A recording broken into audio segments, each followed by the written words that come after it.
Les beaux jours arrivent d'ici quelques semaines et il est possible que comme 59% des Françaises, tu souhaites perdre du poids avant l'été.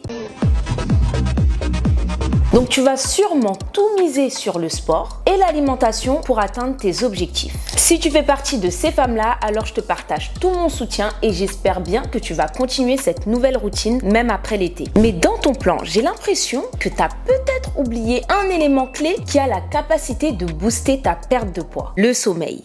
Avant de t'en dire plus, laisse-moi me présenter rapidement. Moi, c'est Mathie, une maman entrepreneur de 30 ans ayant perdu 2 fois 15 kilos durant la vingtaine. Je te mets le lien de la vidéo dans laquelle je t'explique tout dans la description. Je suis aussi la cofondatrice de Let's Train Paris et avec nos programmes depuis 2018, on a aidé plus de 10 000 femmes dans leur perte de poids. Ces dernières années, les recherches sur le sommeil ont captivé les scientifiques parce qu'il y a eu de nombreuses découvertes. Mais aujourd'hui, nous, on va se concentrer sur l'impact direct du sommeil sur la perte de poids et pour ce faire, je vais vous présenter plusieurs études scientifiques. Pause. À l'occasion de la Journée internationale des droits de la femme, on a une offre exceptionnelle pour toi. Avec le code FEMME, profite de moins 41% supplémentaires sur notre pack ultime perte de gras qui est composé de 5 de nos meilleurs programmes qui ont déjà remis en forme des milliers de femmes. Mais attention, parce que cette offre, elle est limitée. Elle n'est valable que pour les 50 premières personnes et ensuite le code passera à moins 10%. Donc si tu veux en profiter, c'est maintenant. Clique tout de suite sur le premier lien dans la description.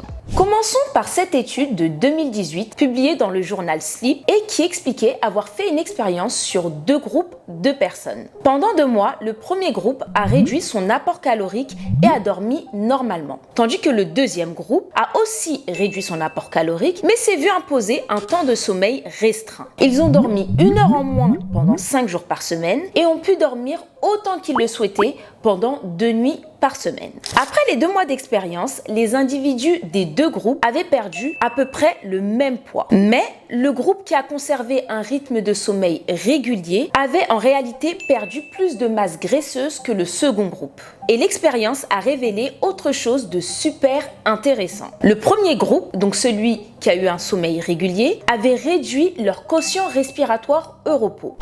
Leur quotient quoi? Leur quotient respiratoire au repos, c'est tout simplement un indicateur qui nous permet de savoir si l'énergie que notre corps utilise provient plutôt des glucides ou des graisses. Donc le groupe qui a dormi seulement 1 heure de plus avait un quotient respiratoire au repos plus bas, ce qui signifie qu'au repos, il brûlait davantage de graisse. Donc attendez, pause. Vous vous rendez compte qu'avec 1 heure de sommeil en plus, seulement 1 heure de sommeil en plus pendant 2 mois, vous pouvez brûler plus de graisse qu'une personne qui fait exactement la même chose. Vous avez juste besoin de faire 1 heure de sommeil en plus. Vous vous rendez compte là? Bon, on n'en a pas fini avec cette étude parce que le groupe qui dormait moins avait des niveaux plus bas de leptine, une hormone qui envoie un signal au cerveau indiquant une sorte d'état de famine lorsqu'elle est trop basse. Du coup, le cerveau commence alors à chercher des moyens d'économiser de l'énergie, notamment en brûlant moins de calories et aussi il déclenche une sensation de faim, ce qui pousse à rechercher des aliments riches en calories. Un faible niveau de leptine stimule donc l'appétit et ralentit le métabolisme, ce qui a de fortes chances de favoriser le stockage de graisse. Et il faut savoir que de nombreuses autres hormones sont perturbées en cas de manque de sommeil et c'est le cas par exemple de l'insuline, l'hormone qui, elle, permet au glucose d'entrer dans les cellules.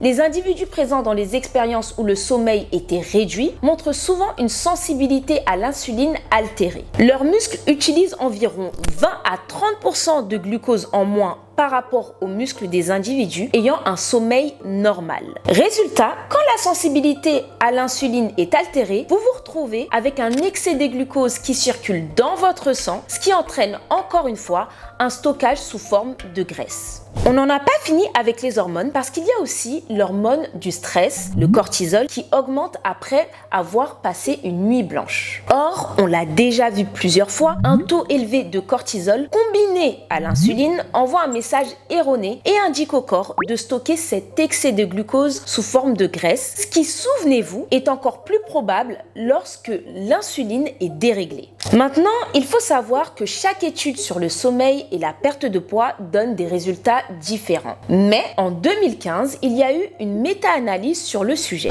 Et méta quoi? une méta-analyse. C'est tout simplement un regroupement et une analyse de plusieurs études dans le but d'apporter une ou plusieurs réponses générales. Ce qui est ressorti de cette méta-analyse, et donc un point commun à toutes ces études, était l'augmentation de l'appétit. Que ce soit en termes de calories ou de taille de portion, le manque de sommeil poussait systématiquement les sujets à manger davantage. Et en vrai, quand on regarde de plus près, cette conséquence est totalement logique. Personnellement, je me souviens que quand je venais d'accoucher, je dormais peu et à cette même période, je mangeais beaucoup plus. En fait, le fait de manger plus, ça me permettait personnellement de compenser le manque d'énergie et aussi de pouvoir tenir toute la journée. Du coup, je prenais simplement la première chose à manger qui me tombait sous la main sans me soucier si c'était quelque chose de sain ou non. Donc parfois, il faut prendre un peu de recul et aussi déculpabiliser. Tu penses peut-être être accro à la bouffe, manquer de volonté et que les deux notes te regardent avec des gros yeux merlan frits, mais en fait, tout ça, c'est peut-être totalement faux. En vrai, il est juste possible que tu manques tout simplement de sommeil. Une étude scientifique parue dans la médecine du sport a révélé que le cerveau réagit aux aliments en fonction de ses signaux chimiques, notamment via la dopamine, qui est l'hormone du plaisir et de la récompense. On a vu que quand on est fatigué ou privé de sommeil, les niveaux de certaines hormones changent, comme par exemple la baisse de la leptine, mais aussi l'augmentation de la ghreline qu'on va voir juste après. Attention, tout au long de la vidéo, je me suis trompée et je dis ghreline au lieu de ghrelin. Ainsi que l'augmentation de la dopamine. Résultat, le manque de sommeil affecte le système de récompense du cerveau. Ce dernier devient plus sensible aux aliments très caloriques. Par conséquent, les aliments riches en sucre, en gras et en sel deviennent plus attirants car ils apportent une gratification rapide. Avant de vous parler de la ghreline, une hormone qui stimule la faim, j'aimerais rapidement revenir sur la leptine. On a vu que quand cette dernière est trop basse, alors notre sensation de faim est plus forte. Par contre, quand elle est à un bon niveau, donc quand on a un bon rythme de sommeil et quand on mange, la leptine est libérée dans le sang et elle envoie un signal au cerveau pour lui dire « stop, ça y est, t'as assez mangé ». En gros, elle envoie un signal de satiété. Et il faut savoir que la leptine joue un rôle d'équilibre avec l'hormone de la ghreline, qui, je vous le rappelle, est une hormone qui stimule la faim. Donc idéalement, ces deux hormones doivent rester à l'équilibre. Voyons maintenant ce que la science nous dit à ce sujet. Une étude du sommeil menée dans le Wisconsin a montré que les personnes dormant 5 heures par nuit avaient un taux de ghreline 15% plus élevé que celle des personnes qui dormaient 8 heures par nuit. Et en faisant mes recherches, j'ai remarqué qu'il y avait moins d'études sur la ghreline que sur la leptine, mais par contre, toutes les études que j'ai trouvées sur la ghreline montraient que le manque de sommeil augmente ou sinon n'a aucun effet sur la ghreline. En revanche, ça c'est catégorique, aucune étude n'a montré que dormir moins réduisait la sensation de faim. Et pour finir avec les hormones, on a découvert que le manque de sommeil réduit également le taux de sérotonine, un neurotransmetteur qui joue un rôle clé dans la sensation de bien-être et d'humeur positive et qui est souvent appelée l'hormone du bonheur. Un euro, quoi? Un neurotransmetteur, c'est tout simplement une molécule chimique qui permet aux neurones, donc les cellules du cerveau et du système nerveux, de communiquer entre eux. C'est un peu comme un messager qui transmet les informations dans le cerveau et aussi dans tout le corps. Et nous savons que les aliments sucrés ou salés stimulent la sérotonine et procurent un sentiment de satisfaction. Bon, on a beaucoup parlé d'alimentation, mais niveau sport, ça donne quoi? Que se passe-t-il quand on fait du sport alors qu'on est en manque de sommeil? Eh bien, la science nous dit que d'une part, quand on manque de sommeil, on a souvent moins de chances de trouver la motivation pour aller au sport. Donc déjà, qui dit manque de sommeil dit risque de faire moins de sport et donc moins de chances de perdre du gras. Et d'autre part, la science nous dit que quand on manque de sommeil, pendant notre séance de sport, notre puissance maximale et notre motivation seront réduites. Et en plus de ça, notre capacité à récupérer après l'effort sera également réduite. Donc ici encore, on a moins de chances de perdre du gras. Il y a encore énormément de choses à dire sur les conséquences du manque de sommeil sur le sport et sur la perte de poids. Donc si ça vous intéresse, n'hésitez pas à commenter sport et sommeil sous cette vidéo et je vous ferai une vidéo dédiée sur le sujet. Pour conclure et en revenir à l'intro de la vidéo, le message à retenir ici est le suivant. Pendant que tout le monde se presse à la salle de sport à l'approche de l'été, que tes collègues apportent au travail leur petit Tupperware en salle de pause avec leur poulet cuit à la vapeur et leur brocoli, et qu'en plus de ça, qu'ils regardent ce que toi tu manges avec beaucoup de jugement,